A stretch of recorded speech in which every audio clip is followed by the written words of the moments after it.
سر جھکائے الٹے رکھے کپ کو دباتے ہوئے انہوں نے نفی میں گردن ہلائی۔ ہم مرنے والے کے لیے تھوڑی روتے ہیں بچے، مرنے والے کے لیے کوئی بھی نہیں روتا، ہم سب تو اپنے نقصان پہ روتے ہیں۔ ہمارا غم تو بس یہ ہوتا ہے کہ وہ ہمیں اکیلا چھوڑ کر چلا گیا۔ وہ ڈبڈبائی آنکھوں سے انہیں دیکھے گئی۔ اسے اپنے ہاتھ پر کپ کا دباؤ محسوس نہیں ہو رہا تھا۔ وہ چند لمحے کے لیے ہر شے سے دور چلی گئی تھی۔ میری زندگی میں اتنے مسئلے کیوں ہیں حلیمہ آنٹی؟ تمہیں لگتا ہے حیا کہ صرف تمہاری زندگی میں مسئلے ہیں، باقی سب خوش و خرم زندگی گزار رہے ہیں؟ نہیں بچے، یہاں تو ہر شخص دکھی ہے، ہر ایک کا دل ٹوٹا ہوا ہے۔ سب کو کسی ایک چیز کی طلب ہے، کسی کو مال چاہیے، کسی کو اولاد، کسی کو صحت تو کسی کو رتبہ، کوئی ایک محبوب شخص یا کوئی ایک محبوب چیز۔ بس یہی ایک مسئلہ ہے ہماری زندگی میں۔ ہم سب کو ایک شے کی تمنا ہے، وہی ہماری دعاؤں کا موضوع ہوتی ہے، اور وہ ہمیں نہیں مل رہی ہوتی۔ وہی چیز ہمارے آس پاس کے لوگوں کو بے حد آسانی سے مل جاتی ہے، اور ہم ان پر رشک کرتے رہ جاتے ہیں، یہ جانے بغیر کہ ان لوگوں کی خاص تمنا وہ چیز ہے ہی نہیں۔ وہ تو کسی اور چیز کے لیے دعائیں کرتے رہتے ہیں۔ یوں ہم اس ایک چیز کے لیے اتنا روتے ہیں کہ وہ ہماری زندگی پہ حاوی ہو جاتی ہے، اور یہ شے وقت گزرنے کے ساتھ ساتھ بدلتی رہتی ہے۔ تم مجھے ایک بات بتاؤ، تمہاری زندگی میں بہت سے مسئلے آئے ہوں گے، لمحے بھر کو اپنے سارے مسئلے یاد کرو۔ اس نے آنکھیں بند کر لی۔ وہ اب کپ ہٹا کر اس گول نشان کے اندر موجود جلد میں نشتر کی سوئی سے کٹ لگا رہی تھی۔ اسے تکلیف نہیں ہوئی، وہ کچھ اور یاد کر رہی تھی۔ سفید پھول، شریفوں کا مجرا کی ویڈیو، ارم کے رشتے کے لیے آئے لڑکے کا انہیں پہچان جانا، ولید کی بدتمیزی، ترکی کا ویزا نہ ملنا، پھر یہاں آ کر پھولوں کا سلسلہ، اس کا بیوق ادا میں قید ہو جانا، پھر اس کا اغوا اور آگ کا وہ بھڑکتا الاؤ۔ اس نے آنکھیں کھول دی۔ اس کی ہتھیلی کی پشت پہ خون کے ننھے ننھے قطرے نمودار ہو رہے تھے۔ حلیمہ آنٹی نے کپ واپس ہتھیلی پہ رکھ کے دباتے ہوئے اس کو دیکھا۔ اب بتاؤ، ان مسئلوں کا کیا بنا؟ کیا بنا؟ وہ غائب دماغی سے کپ کو دیکھ رہی تھی۔ اوپر لگا شکر اندر سے خون کھینچ رہا تھا، شیشے کا کپ سرخ ہونے لگا تھا۔ میں تمہیں بتاؤں ان مسئلوں کا کیا بنا؟ وہ مسئلے حل ہو گئے، سارے مسئلے ایک ایک کر کے حل ہوتے گئے، مگر نئے مسئلوں نے تمہیں اتنا الجھا دیا کہ تمہارے پاس ان بھولے بسرے مسئلوں سے نکلنے پہ اللہ کا شکر ادا کرنے کا وقت نہیں رہا۔ وہ بے چینی سے انہیں دیکھ رہی تھی۔ واقعی اس کے سارے مسئلے حل ہو گئے تھے۔ اس نے کبھی سوچا ہی نہیں۔ ہر شخص کی زندگی میں ایک ایسا لمحہ ضرور آتا ہے جب وہ تباہی کے دہانے پر کھڑا ہوتا ہے اور اس کے راز کھلنے والے ہوتے ہیں، اور اس وقت جب وہ خوف کے کوہ طور تلے کھڑا کپ کپا رہا ہوتا ہے تو اللہ اسے بچا لیتا ہے۔ یہ اللہ تعالیٰ کا احسان ہے، اور اسے اپنا ایک ایک احسان یاد ہے۔ ہم بھول جاتے ہیں، وہ نہیں بھولتا۔ تم اپنے حل ہوئے مسئلوں کے لیے اللہ کا شکر ادا کیا کرو، جو ساری زندگی تمہارے مسئلے حل کرتا آیا ہے، وہ آگے بھی کر دے گا۔ تم وہی کرو جو وہ کہتا ہے، پھر وہ وہی کرے گا جو تم کہتی ہو۔ پھر جن کے لیے تم روتی ہو وہ تمہارے لیے روئیں گے، مگر تب تمہیں کوئی فرق نہیں پڑے گا۔ کپ کا شیشہ سرخ ہو چکا تھا، اس میں اوپر تک خون بھرتا جا رہا تھا۔ میرا لائف سٹائل بہت مختلف ہے، میں ان چیزوں سے خود کو ریلیف نہیں کر پاتی۔ لمبی لمبی نمازیں، تسبیحات، یہ سب نہیں ہوتا مجھ سے۔ میں زبان پر آئے طنز کو نہیں روک سکتی۔ میں عائشہ گل کی طرح کبھی نہیں بن سکتی۔ میں ان چیزوں سے بہت دور آ گئی ہوں۔ دور ہمیشہ ہم آتے ہیں، اللہ وہی ہے جہاں پہلے تھا، فاصلہ ہم پیدا کرتے ہیں، اور اس کو مٹانا بھی ہمیں ہوتا ہے۔ انہوں نے خون سے بھرا کپ سیدھا کر کے ایک طرف رکھا اور ٹیشو سے اس کا ہاتھ صاف کیا۔ ہاتھ کی پشت پر گول دائرے میں جگہ خاصی اونچی ابھر گئی تھی، کسی بیک شدہ کیک کی طرح جس کا درمیان کناروں سے زیادہ اونچا ابھر آتا ہے۔ حلیمہ آنٹی، کیا میرے سارے مسئلے حل ہو جائیں گے؟ پہلے جس نے حل کیے تھے وہ اب بھی حل کر دے گا۔ حیا، لوگ کہتے ہیں کہ زندگی میں یہ ضروری ہے اور وہ ضروری ہے۔ میں تمہیں بتاؤں، زندگی میں کچھ بھی ضروری نہیں ہوتا، نہ مال، نہ اولاد، نہ رتبہ، نہ لوگوں کی محبت۔ بس آپ ہونے چاہیے، اور آپ کا اللہ سے ہر پل بڑھتا تعلق ہونا چاہیے۔ باقی یہ مسئلے تو بادل کی طرح ہوتے ہیں۔ جہاز کی کھڑکی سے کبھی نیچے تیرتا بادل دیکھا ہے؟ اوپر سے دیکھو تو وہ کتنا بے ضرر لگتا ہے، مگر جو اس بادل تلے کھڑا ہوتا ہے نا، اس کا پورا آسمان بادل ڈھانپ لیتا ہے اور وہ سمجھتا ہے کہ روشنی ختم ہو گئی ہے اور دنیا تاریک ہو گئی۔ غم بھی ایسے ہوتے ہیں، جب انسان پہ چھاتے ہیں تو سب تاریک لگتا ہے، لیکن اگر تم اس زمین سے اوپر اٹھ کر آسمانوں سے پورا منظر دیکھو تو تم جانو گی کہ یہ تو ایک ننھا سا ٹکڑا ہے جو ابھی ہٹ جائے گا۔ اگر یہ سیاہ بادل زندگی پہ نہ چھائے نہ حیا، تو ہماری زندگی میں رحمت کی کوئی بارش نہ ہو۔ انہوں نے تیل لگا کر اس کا ہاتھ صاف کر دیا تھا۔ اس نے ہاتھ چہرے کے قریب لے جا کر دیکھا۔ میں اتنی جلی ہوں آنٹی کہ مجھے لگتا ہے میرا دل ہی مر گیا ہے۔ جلنا تو پڑتا ہے بچے، جلے بغیر کبھی سونا کندھن نہیں بنتا۔ ان کی بات پر وہ آزردگی سے مسکرائی۔ یہ ابھی ٹھیک ہو جائے گا اور تم بھی ٹھیک ہو جاؤ گی۔ تھینک یو آنٹی، مجھے آپ سے بات کر کے بہت اچھا لگا۔ ایک آخری بات، کیا یہ اتفاق تھا کہ عثمان انکل اور ہم ایک ہی فلائٹ میں آئے تھے؟ اس دنیا میں اتفاق کم ہی ہوتے ہیں۔ میرا خیال ہے عثمان کو عبد الرحمن نے ایسا کہا تھا۔ وہ سمجھ کر سر ہلا کر اٹھ کھڑی ہوئی۔ کبھی اسے لگتا اسے زندگی میں سب سے زیادہ تکلیف پاشا نے دی ہے، اور کبھی لگتا اس کے احسان اس کی دی گئی اذیت سے زیادہ ہیں۔ بگھی سڑک پر رواں دواں تھی۔ رات کی بارش اب سوکھ چکی تھی اور ہر جگہ نکھری نکھری دھلی دھلائی لگ رہی تھی۔ سبزہ ہوا، سرمئی سڑک، وہ چھوٹا سا جزیرہ جنت کا ٹکڑا لگتا تھا۔ وہ بگھی کی کھڑکی سے باہر دیکھتی، ان باتوں کو سوچ رہی تھی جو حلیمہ آنٹی نے اس سے کہی تھی۔ عائشہ، اس نے کچھ کہنے کے لیے گردن ان دونوں کی طرف پھیری تو ایک دم ٹھہر گئی۔ درمیان میں بیٹھی بہاریں اپنے گلابی پرس سے کچھ نکال رہی تھی۔ حیا بالکل ساکت، سانس روکے اسے دیکھے گئی۔ وہ حیا کا بھورے رنگ کا لکڑی کا پزل باکس تھا۔ بہاریں، یہ تم نے کہاں سے لیا؟ وہ بنا پلک جھپکے اس باکس کو دیکھ رہی تھی۔ یہ مجھے عبد الرحمن نے میری برتھ ڈے پر گفٹ کیا تھا۔ اس میں میرا گفٹ ہے، مگر ابھی یہ مجھ سے کھلا نہیں ہے، وہ مایوسی سے بتاتی اس کی سلائڈ پر انگلی پھیر رہی تھی جس میں 5 حروف بنے تھے۔ باکس کے اوپر ڈھکن کی سطح پہ انگریزی میں ایک لمبی سی نظم کدی تھی۔ یہ حیا کا باکس نہیں تھا، مگر یہ بالکل اس جیسا تھا۔ یہ اس نے کہاں سے لیا؟ ہم سے ہی لیا تھا، عائشہ نے بتایا نہیں؟ ہم جنگل سے لکڑیاں کاٹ کے یہی پزل باکسز تو بناتے ہیں، بہت مہنگے بکتے ہیں یہ۔ ان میں 5 لیٹر کوڈ لگتا ہے جس کے بغیر یہ نہیں کھلتے۔ عائشہ مسکراتی ہوئی بہاریں کی بات سن رہی تھی۔ سنو، وہ بہت دیر بعد بولی۔ اس کی نگاہیں ابھی تک اس باکس پر تھی۔ تم نے کبھی کوئی ایسا باکس بنایا ہے جس میں 6 حروف کا کوڈ ہو؟ وہ دونوں ایک دم چونکی۔ ہاں، میں نے بنایا تھا۔ کس کے لیے؟ وہ بے چینی سے بولی۔ عبد الرحمن کا کوئی ملازم تھا، اس نے 6 حرفی کوڈ بار کا آرڈر دیا تھا تو میں نے بنا دیا۔ مہینہ پہلے کی بات ہے، وہ سوچ کر بتانے لگی۔ تو اس کا کوڈ تم نے ہی رکھا ہوگا، تمہیں وہ یاد ہے؟ یاد؟ عائشہ ذرا جھیم کر ہنسی۔ 6 حروف کا کوئی لفظ ذہن میں نہیں آ رہا تھا تو میں نے اس کا کوڈ عائش رکھ دیا۔ عائشہ میں 6 حروف ہوتے ہیں نا؟ ترک چی میں عائشہ کو بھی ایسے لکھتے ہیں کیا؟ اس نے اچنبھے سے پوچھا۔ نہیں، ترک چی میں عائشہ گل لکھتے ہیں، مگر یہ باکس انگریزی حروف تہجی میں تھا، اس لیے انگریزی میں لکھا۔ جو شخص تم سے یہ خریدنے آیا تھا اس کو جانتی ہو تم؟ چند لمحے کے توقف کے بعد وہ ذرا سوچ کر پوچھنے لگی۔ میں اس کا نام تو نہیں جانتی، مگر وہ اونچے قد کا حبشی تھا اور اس کے بال گھنگریالے تھے۔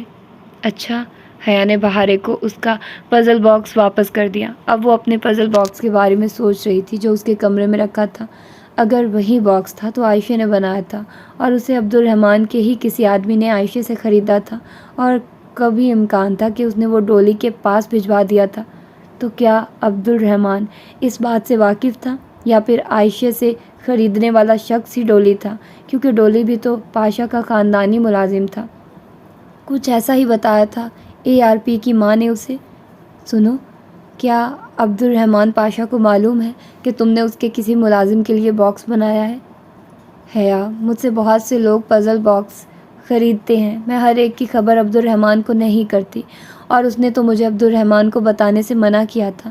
تمہیں اس لیے بتا رہی ہوں کیونکہ اس نے صرف عبدالرحمن کو بتانے سے منع کیا تھا۔ عائشہ ذرا سا مسکرا کر بولی۔ حیا نے اس بات میں گردن ہلا دی اور باہر دیکھنے لگی۔ بگھی اس بل کھاتی سڑک پر اوپر چڑھ رہی تھی۔ وہاں دونوں اطراف میں سرسبز اونچے درخت تھے۔ مری میں عموماً سڑک کے ایک طرف ایسے اونچے درخت ہوتے تھے اور دوسری طرف کھائی، مگر یہاں دونوں جانب ہی گھنا جنگل تھا۔ بالآخر ایک جگہ بگھی بان نے بگھی روک دی۔ عائشہ نیچے اتری اور بگھی کے پیچھے مرصع صندوق سے اوزاروں کا بھاری تھیلا نکالا۔ حیا اور بہاریں بھی اس کے پیچھے اتر آئی۔ اب آگے انہوں نے پیدل چلنا تھا۔ تم چل لو گی؟ عائشہ نے تھیلا اٹھاتے ہوئے ذرا فکر مندی سے اسے دیکھا۔ ہاں، میں بہتر محسوس کر رہی ہوں، اس نے دھیمی مسکراہٹ کے ساتھ عائشہ کو تسلی دی۔ بہاریں سب سے آگے اچھلتی کودتی ذرا لہک لہک کر کچھ گاتی چل رہی تھی۔ کائنات وہ ہے جس نے تو نے بنایا، اور سیدھا رستہ وہ ہے جسے تو نے دکھایا۔ بس تو قدموں کو پھیر دے اپنی رضا کی طرف، اے بلندیوں کے رب۔ وہ ایک عربی گیت گنگناتی ادھر ادھر پودوں پہ ہاتھ مارتی چل رہی تھی۔ عائشہ اس کے عقب میں تھی اور سب سے پیچھے حیا تھی، جو اپنی سفید میکسی کو دونوں پہلوؤں سے اٹھائے سہج سہج پتھروں پہ پاؤں رکھ رہی تھی۔ وہاں ہر سو سرخ صنوبر اور ببول کے درخت تھے۔ کچھ ایسے درخت بھی تھے جن کو وہ نہیں پہچانتی تھی۔ سرخ اور جامنی پھولوں کی جھاڑیاں بھی جاں بجاں تھیں۔ جنگل میں کافی آگے جا کر عائشہ ایک جگہ رکی۔ وہاں ایک درخت کا کٹا ہوا تنا پڑا تھا۔ اس نے تھیلا زمین پر رکھا اور اندر سے کلہاڑے نکالنے لگی۔ ٹھنڈی ہوا صنوبر کے پتوں کو ہولے ہولے جھلا رہی تھی۔ حیا ایک بڑے درخت سے ٹیک لگا کر بیٹھ گئی اور عائشہ کو کٹے ہوئے تنے پہ کلہاڑے سے ضربے مارتے دیکھتی رہی۔ اس کی اتنے دنوں کی تھکن، نکاہت اور بیماری حلیمہ آنٹی کے شیشے کے پیالے میں رہ گئی تھی۔ وہ اب خود کو بہت ہلکا پھلکا اور تازہ دم محسوس کر رہی تھی۔ نیا چہرہ، نئی روح، نئی زندگی۔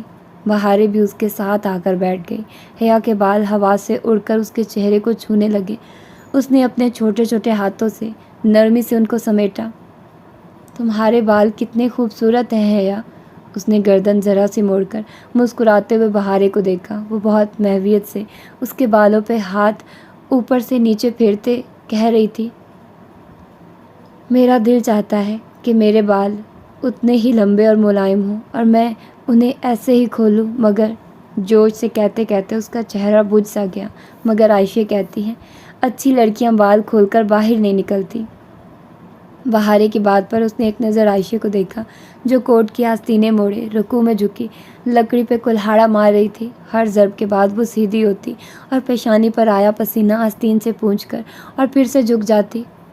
وہ تمہیں منع کرتی ہیں؟ نہیں، وہ کہتی ہے بہاریں تمہاری مرضی، جب تم میں حیا نہ رہے تو جو چیز چاہے کرو۔ اس نے عائشہ کے خفگی بھرے انداز کی نقل کر کے دکھائی۔ تم ساری دنیا میں سب سے زیادہ عائشہ کی بات مانتی ہو؟ نہیں، پہلے عبدالرحمن کی، پھر عائشہ کی۔ تم عبدالرحمن کو بہت پسند کرتی ہو بہاریں؟ وہ اپنی حیرت چھپاتے ہوئے استفسار کرنے لگی۔ کیا یہ بہنیں عبدالرحمن کی شہرت نہیں جانتی، یا یہ اسے لوگوں سے زیادہ جانتی ہیں؟ بہت زیادہ۔ وہ ہے ہی اتنا اچھا، اور اس کے بالوں کو ہاتھوں میں لیے ہوئے بہت محبت سے کہہ رہی تھی۔ حیا نے اپنے کھلے بالوں کو دیکھا اور پھر بہاریں کی نفاست سے بندھی گھنگریالی پونی۔ میں بال باندھ لوں بہاریں؟ مجھے ہوا تنگ کر رہی ہے۔ اس نے جیسے خود کو وضاحت دی کہ وہ عائشہ کی اچھی لڑکیوں والی نشانیوں کا اثر نہیں لے رہی، ہوا کی وجہ سے بال باندھنا چاہ رہی ہے۔ میں باندھ دوں؟ میرے پاس فالتو پونی ہے۔ اس نے اپنے گلابی پرس میں ہاتھ ڈال کر جھٹ سے ایک سرخ رنگ کا بینڈ نکالا۔ حیا نے ذرا سا رخ موڑ لیا۔ بہاریں اس کی پشت پر گھٹنوں کے بل اونچی ہو کر بیٹھ گئی اور اپنے نرم ہاتھوں سے اس کے بال سمیٹنے لگی۔ حیا نے آنکھیں بند کر لی۔ عثمانی سلطنت کی شہزادیاں تمہاری طرح خوبصورت ہوتی ہوں گی حیا، ہے نا؟ وہ نرمی سے اس کے بالوں میں انگلیاں چلاتی اس کی ایک ڈھیلی سی چوٹی بنا رہی تھی۔ بینڈ باندھ کر اس نے چوٹی حیا کے کندھے پر آگے کو ڈال دی۔ حیا نے اپنی موٹی سیاہ چوٹی پر ہاتھ پھیرا اور گردن موڑ کر ممنونیت سے بہاریں کو دیکھا۔ میری اماں کہتی ہیں کہ میں اتنی خوبصورت نہ لگتی اگر میں اپنی گرومنگ پہ اتنی محنت نہ کرتی۔ تمہارا اور عائشہ کا شکریہ، ورنہ میرے بال نہ بچتے۔ دوست کس لیے ہوتے ہیں؟ بہارے نے مسکرا کر شانے اچکائے۔ اس نے اور عائشہ نے کن جوکھوں سے اس کے بالوں سے ویکس اتاری تھی، یہ روداد بہارے اسے سنا چکی تھی۔ ویکس بال تب ضائع کرتی اگر کھینچ کر اتاری جاتی، جبکہ انہوں نے اس کو پگھلا کر نرم کر کے اتارا تھا۔ اچھا، اپنا پزل باکس دکھاؤ، میں اس کی پہیلی دیکھوں۔ بہارے گل نے سر ہلا کر بیگ سے باکس نکال کر اسے تھمایا۔ اس کا گلابی بیگ ایک زنبیل تھی جس میں ہر ایک چیز ہوتی تھی۔ بہارے، تم نے حیا کا گفٹ نہیں بنایا؟ عائشہ نے ہاتھ روک کر رکوع میں جھکے سر اٹھا کر خفگی سے اپنی بہن کو دیکھا۔ اوہ ہاں، میں ابھی آئی۔ بہارے ماتھے پر ہاتھ مارتی اٹھی، بڑے تھیلے میں سے ایک خالی ٹوکری نکالی اور درختوں کے درمیان اچھلتی پھدکتی آگے بھاگ گئی۔ عائشہ واپس کام میں مصروف ہو گئی۔ حیا سر تنے سے ٹکائے باکس کو چہرے کے سامنے لا کر دیکھنے لگی۔ اس کے ڈھکن پر انگریزی میں چند فقرے کھدے تھے جو شاید ایک نظم تھی۔ A creamy eye in silver chest sleeps in a salty depth, rises from a prison grain, shines as it will in slain۔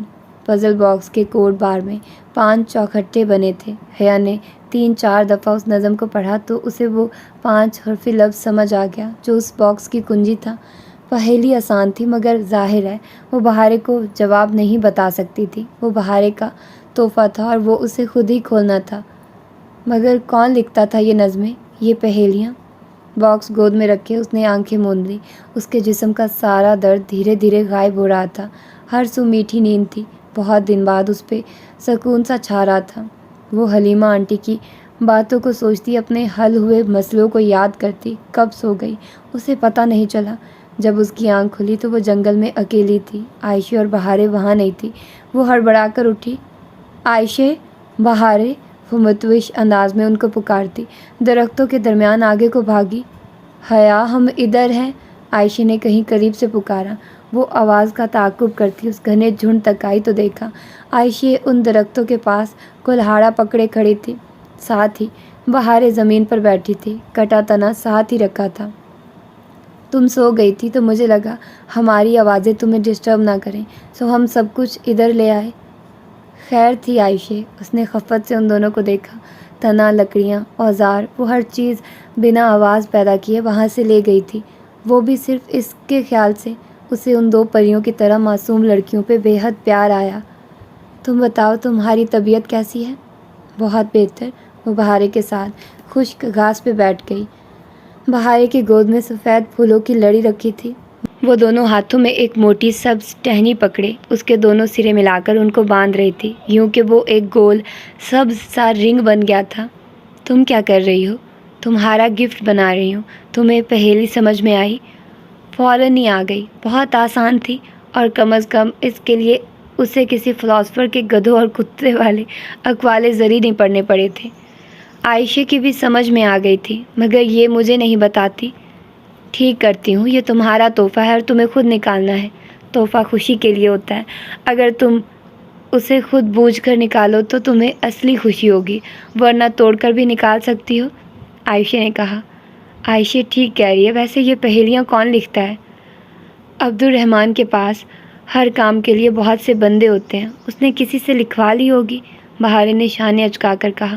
گویا عبدالرحمن سے بہت محبت و عقیدت کے باوجود اس کا خیال تھا کہ وہ اس نے خود نہیں لکھی تھی، تو پھر شاید ڈولی نے۔ بہارے بہت مہارت سے سفید پھولوں کی لڑی کو سبز ٹہنی پر لپیٹ رہی تھی، یہاں تک کہ سبز رنگ ایک سفید پھولدار حلقے میں تبدیل ہو گیا تو اس نے دونوں ہاتھ سے وہ تاج حیا کے سر پر رکھا۔ بہارے گل اور عائشہ گل کی طرف سے اس نے مسکراتے ہوئے سر پہ پہنے تاج کو چھوا۔ مری میں ایسے تاج بکثرت ملتے تھے، مگر ان میں سے کوئی بھی تاج اتنا خوبصورت نہ تھا، کوئی تاج اتنا خوبصورت ہو بھی نہیں سکتا تھا۔ بہارے اب پزل باکس اور سوئی دھاگا احتیاط سے اپنی گلابی زنبیل میں رکھ کر عائشہ کے ساتھ کام کروانے لگی۔ اس نے بھی اٹھنا چاہا مگر عائشہ نے روک دیا۔ تم مہمان ہو اور تمہاری طبیعت بھی ٹھیک نہیں ہے، جب ٹھیک ہو جاؤ گی تو کروا لینا۔ پھر کام ختم کر کے بہارے نے چٹائی بچھائی اور بڑی باسکٹ سے پانی کی بوتل نکال کر حیا اور عائشہ کے ہاتھ دھلائے. پھر لنچ باکسز کھول کر چٹائی پہ رکھنے لگی. یہ تلی ہوئی مچھلی ہے، یہ سلاد ہے اور یہ مرغابی کا سالن ہے. کھانا ابھی تک گرم تھا اور اس کی خوشبو بہت اشتہا انگیز تھی. اسے یاد تھا شروع میں وہ اور ڈی جے ترک خانوں سے کتنی متنفر ہو گئی تھی، مگر چند ہی روز بعد ان کو ترک کھانے سے اچھا کوئی کھانا نہیں لگتا تھا. یوں سنسان جنگل میں درختوں کے بیچ میں زمین پر بیٹھے ٹھنڈی سی دوپہر میں وہ اس کا پہلا کھانا تھا. استنبول کی چہل پہل اور ہنگامہ خیز زندگی سے دور ایک تنہا جزیرے پہ، جہاں وہ خود کو فطرت کے زیادہ قریب محسوس کر رہی تھی. کھانا کھا کر چیزیں سمیٹ کر وہ لکڑی کے چھوٹے چھوٹے گٹھے سروں پہ اٹھائے ڈھلان سے اتر کر واپس بگھی تک آ گئی. عائشہ نے کلہاڑی، لکڑیاں اور اوزار صندوق میں رکھے اور بگھی کو وہیں چھوڑ کر دوسری سمت چل پڑی. اس نے نہیں پوچھا تھا کہ اب وہ کدھر جا رہے ہیں. وہ خود کو ان دو بہنوں کے رحم و کرم پر چھوڑ چکی تھی. پھر بھی عائشہ خود سے ہی بتانے لگی، اب ہم ساحل کی طرف جا رہے ہیں. مگر فائدہ کوئی نہیں ہے. اس کے ساتھ چلتی بہارے نے ذرا خفگی سے سرگوشی کی. وہ جو دونوں پہلوؤں سے میکسی ذرا اٹھا کر چل رہی تھی ذرا چونکی. وہ کیوں؟ ہم سمندر پہ سیب چننے جا رہے ہیں، مگر کوئی فائدہ نہیں ہے. میرے کسی سیب سے موتی نہیں نکلتا اور عائشہ کے ہر سیب سے موتی نکلتا ہے. عبد الرحمن کہتا ہے عائشہ کے سیب سے موتی اس لیے نکلتے ہیں کیونکہ وہ ہمیشہ سچ بولتی ہے. نہیں، یہ کوئی پیمانہ نہیں ہے. بہارے کے سیب سے موتی اس لیے نہیں نکلتے کیونکہ بہارے ہمیشہ اللہ سے برا گمان رکھتی ہے. جس دن بہارے اچھا گمان رکھے گی اس دن موتی نکل آئیں گے، اور ایک دفعہ تو موتی نکلا بھی تھا. آگے چلتی عائشہ نے گردن موڑے بغیر کہا. اس کی آخری بات پہ حیا نے سوالیہ نگاہوں سے بہارے کو دیکھا تو بہارے نے اس بات میں گردن ہلا دی. ہاں، بس ایک ہی دفعہ موتی نکلا تھا، سفید موتی، اور وہ بہت خوبصورت تھا. میں نے وہ عبد الرحمن کو گفٹ کر دیا. وہ اس کا کیا کرے گا؟ تم اپنے پاس رکھتی نا. جواباً بہارے نے ملال بھری تم نہیں سمجھ سکتی والی نظروں سے اسے دیکھا اور سر جھٹکا. ساحل کا یہ حصہ قدرے سنسان پڑا تھا. نیلے سمندر کی لہریں امڑ کر پتھروں سے سر پٹکتی اور واپس لوٹ جاتی. ساحل کی ریت گیلی تھی اور اس پہ قطار میں بہت سے پتھر پڑے تھے. کراچی کا ساحل ریت والا ہوتا تھا مگر یہ ساحل پتھروں والا تھا. وہ چیزیں محفوظ جگہ پر رکھ کر، جوتے اتار کر، ننگے پاؤں چلتی پانی میں آ کھڑی ہوئی. ادھر سمندر اکثر سیب ڈال دیتا ہے مگر روز نہیں. عائشہ پاؤں بھر پانی میں چلتی کہہ رہی تھی. لہریں امڑ کر آتی، اس سے ٹکراتی اور اسے گھٹنوں تک بھگو کر واپس چلی جاتی. وہ تینوں ایک دوسرے سے فاصلے پر کھڑی اپنی اپنی ٹوکریاں اٹھائے سیب ڈھونڈ رہی تھی. پانی یخ بستہ اور ہوا سرد تھی. اس نے پلٹ کر دیکھا تو عائشہ اور بہارے ریت سے سیب اٹھا کر اپنی ٹوکریوں میں بھر رہی تھی، مگر اسے اپنے پاس کوئی سیب نظر نہیں آیا. وہ متلاشی نگاہوں سے پانی کی تہہ تلے چھلکتی ریت کو دیکھتی آگے بڑھ رہی تھی. تبھی ایک تیز لہر آئی تو وہ لڑکھڑا کر پھسلی اور کمر کے بل ریت پہ جا گری. سچ شکر کے پتھروں کا ساحل چند قدم دور تھا. لہر واپس پلٹ گئی. وہ ریت پہ گری پڑی تھی، مکمل طور پہ بھیگی ہوئی. اس کی چوٹی بھیگ گئی تھی. ریت کے ذرے سفید لباس پہ جا بجا لگے تھے. وہ درد سے دکھی کمر کو سہلاتی بامشکل اٹھ کر کھڑی ہوئی. عائشہ اور بہارے نے اسے گرتے دیکھا نہ اٹھتے. اس نے بھی واویلا نہ کیا. پانی کا درد آگ کے درد سے کم ہی ہوتا ہے. وہ برداشت کر گئی. اس کو گرانے والی لہر اس کے قدموں میں ایک سیب ڈال گئی تھی. اس نے جھک کر سیب اٹھا لی. وہ ایک شامی کباب کے سائز جتنا تھا. اس کا خول سفید، سرمئی اور گلابی رنگوں سے بنا تھا. اوہ، تم تو بھیگ گئی. ٹھہرو، یہ شال لے لو.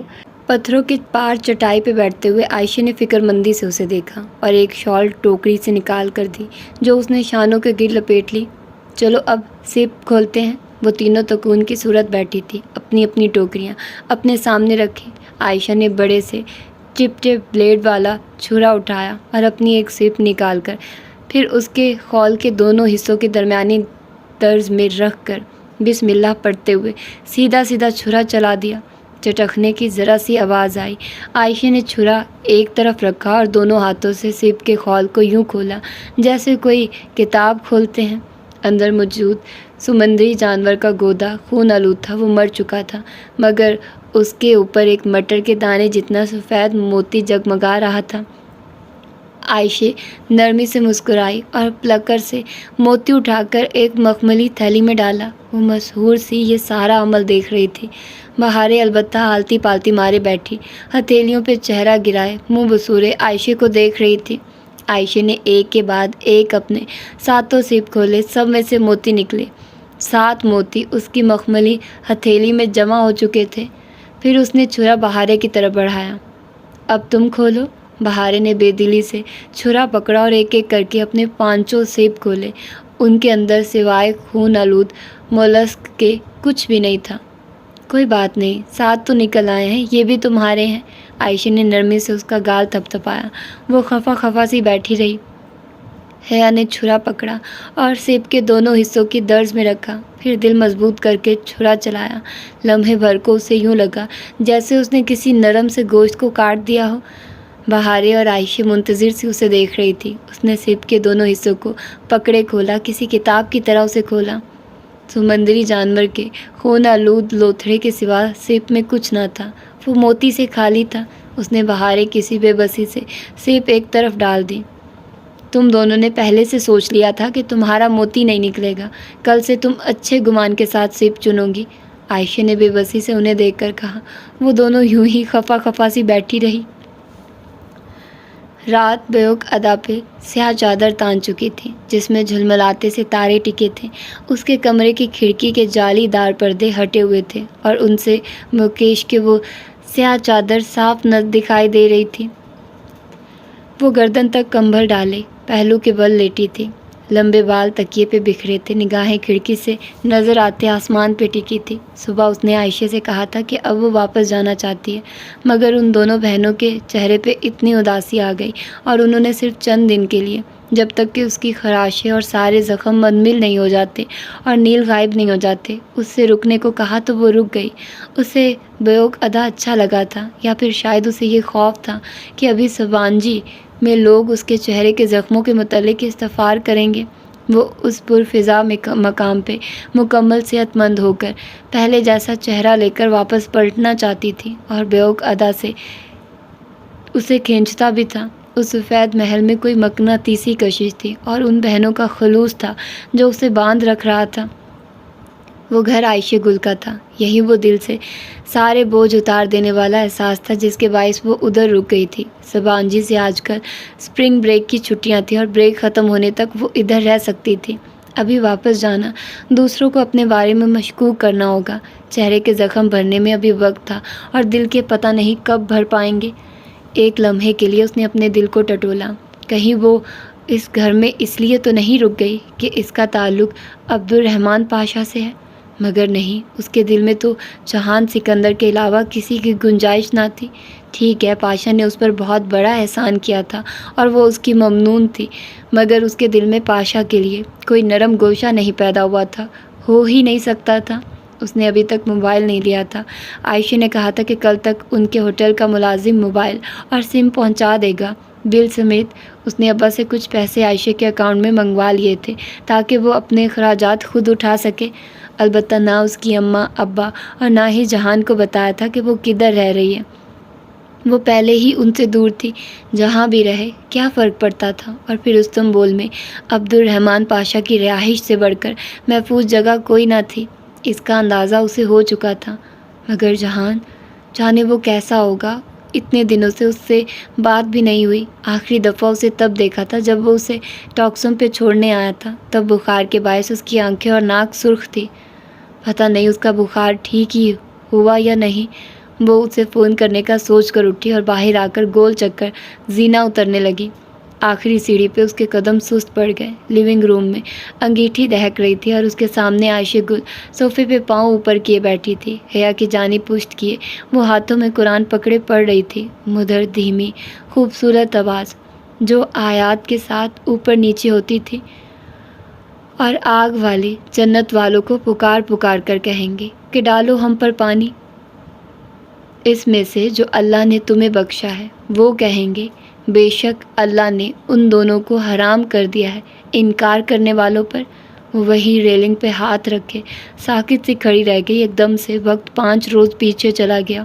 وہ کرسی سے بندھی ہوئی اسی کمرے میں گری پڑی تھی جس میں بہت سی آگ تھی، الاؤ، انگیٹھی، ابلتا ویکس، دہکتی سلاخیں۔ اسے اپنی چیخیں سنائی دے رہی تھی، پانی ڈالو مجھ پر، پانی ڈالو مجھ پر۔ وہ اگلے 3 روز سوتی جاگتی کیفیت میں یہی چلاتی رہی تھی۔ عائشہ اسی طرح پڑھ رہی تھی، بے شک اللہ نے ان دونوں کو حرام کر دیا ہے انکار کرنے والوں پر۔ وہ لوگ جنہوں نے اپنے دین کو شغل اور کھیل بنا لیا تھا، وہ بے دم سی ہو کر وہیں آخری سیڑھی پہ بیٹھتی چلی گئی۔ وہ لوگ کہ جنہوں نے اپنے دین کو شغل اور کھیل بنا لیا تھا اور ان کی دنیا کی زندگی نے دھوکے میں ڈال رکھا تھا۔ انگیٹھی میں جلتی مصنوعی لکڑیوں سے چنگاریاں اٹھ کر فضا میں گم ہو رہی تھی۔ وہ یکٹک گمسم سی دہکتی لکڑیوں کو دیکھے گئی تو آج کے دن ہم بھلا دیں گے ان کو جیسا کہ وہ اپنی اس دن کی ملاقات کو بھول گئے تھے اور وہ ہماری نشانیوں کا انکار کیا کرتے تھے۔ دفتن عائشہ نے کسی احساس کے تحت گردن موڑی۔ اسے یوں آخری زینے پہ بیٹھے دیکھ کر اس کی آنکھوں میں فکر مندی ابھری۔ اس نے قرآن بند کیا اور اٹھ کر احتیاط سے شیلف کے اوپری خانے میں رکھا، پھر اس کے ساتھ زینے پہ آ بیٹھی۔ ایسے کیوں بیٹھی ہو حیا؟ وہ نرمی سے پوچھ رہی تھی۔ حیا گمسم سی اس کا چہرہ دیکھے گئی۔ اسکارف میں لپٹا عائشہ کا چہرہ نیم اندھیرے میں بھی دمک رہا تھا۔ اس کی آنکھیں اب سیاہ لگ رہی تھی۔ یہ لڑکی اتنی پرسکون، اتنی نرم کیسے رہتی تھی ہر وقت؟ اس کے چہرے پہ کوئی دھول، کوئی دھند، کوئی مبہم پن کیوں نہیں ہوتا تھا؟ صاف، شفاف، اجلا چہرہ، معصومیت، کم عمری۔ حیا، اس نے دھیرے سے حیا کی بند مٹھی پہ اپنا ہاتھ رکھا۔ حیا نے چہرہ ذرا سا پھیرا تھا۔ اس سے روشنی نہیں دیکھی جا رہی تھی۔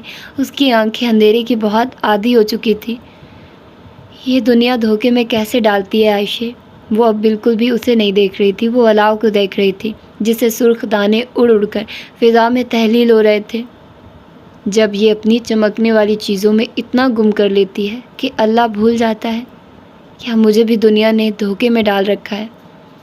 پہلی دفعہ دھوکہ انسان بھول پن میں کھاتا ہے، مگر بار بار کھائے تو وہ گناہ بن جاتا ہے، اور اگر کسی احساس ہونے کے بعد نہ کھائے تو اسے ایک بری یاد سمجھ کر بھول جانا چاہیے اور زندگی نئے سرے سے شروع کرنا چاہیے۔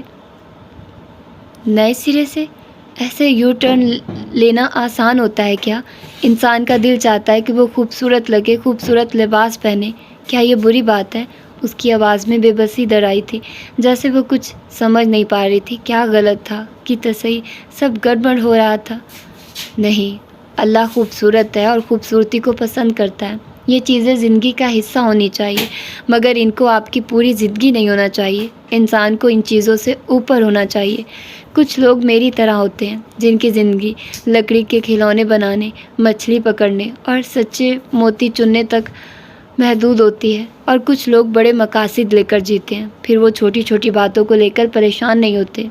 حیا نے غیر ارادی طور پر ایک نگاہ اپنے کندھے پہ ڈالی جہاں آستین کے نیچے ہو لکھا تھا، اور جن کی زندگی میں بڑا مقصد نہ ہو وہ کیا کریں؟ وہی جو میں کرتی ہوں، عبادت۔ ہم عبادت کے لیے پیدا کیے گئے ہیں، تو ہمیں ہر کام کو عبادت بنا لینا چاہیے۔ عبادت صرف روزہ، نوافل اور تسبیح کا نام نہیں ہوتا، بلکہ ہر انسان کا ٹیلنٹ بھی اس کی عبادت بن جاتا ہے۔ میں بہارے کے لیے پھولوں کے ہار اور آنے کے لیے کھانا بناتی ہوں، میری یہ صلہ رحمی میری عبادت ہے۔ میں پزل باکسز اور موتیوں کے ہار بیچتی ہوں، میرا یہ رزق تراشنا میری عبادت ہے۔ یہ چھوٹے چھوٹے کام کرتے کرتے انسان بڑے بڑے مقاصد پا لیتا ہے، اور انسان ان چیزوں کے لیے مضبوطی کہاں سے لائے؟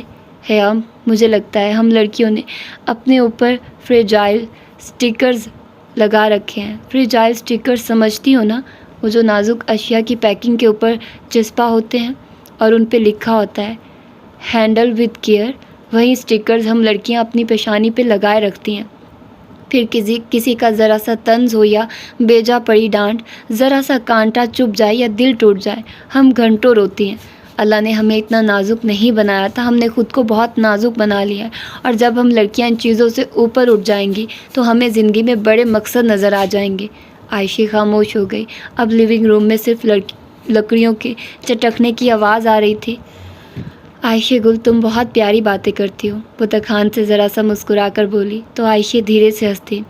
تم بھی بہت پیاری ہو، یہ تو تم نے مروت میں کہا، اچھا عائشہ، کل سے میں تم دونوں کے کمرے میں سو جایا کروں گی، مجھے اوپر والے کمرے میں تنہائی محسوس ہوتی ہے۔ ٹھیک ہے، پھر ہم کل اپنے کمرے کی سیٹنگ بدل دیں گے، بڑا والا ڈبل بیڈ گیسٹ روم سے ادھر لے آئیں گے، عائشہ اٹھتے ہوئے بولی۔ اس نے مسکرا کر دھیرے سے سر ہلا دیا۔ جو بھی تھا، عائشہ کی باتیں اس کے دل کو بہت الجھا دیا کرتی تھی۔ وہ کبھی بھی زندگی میں ایسے تذبذب اور شش و پنج میں مبتلا نہیں رہی تھی جس سے اب گزر رہی تھی۔ اور یہ تھی اس کی آج کی ایپیسوڈ۔ یقیناً آپ لوگوں کو پسند آئی ہوگی اور آپ لوگوں نے انجوائے کیا ہوگا۔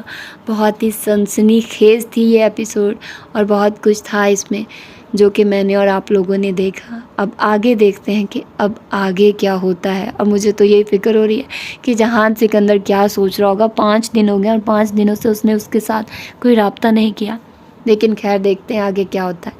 اپنا ڈھیر سارا خیال رکھیے گا، مجھے دعا میں یاد رکھیے گا۔ ملتے ہیں انشاءاللہ اس کی اگلی ایپیسوڈ میں۔ اللہ حافظ۔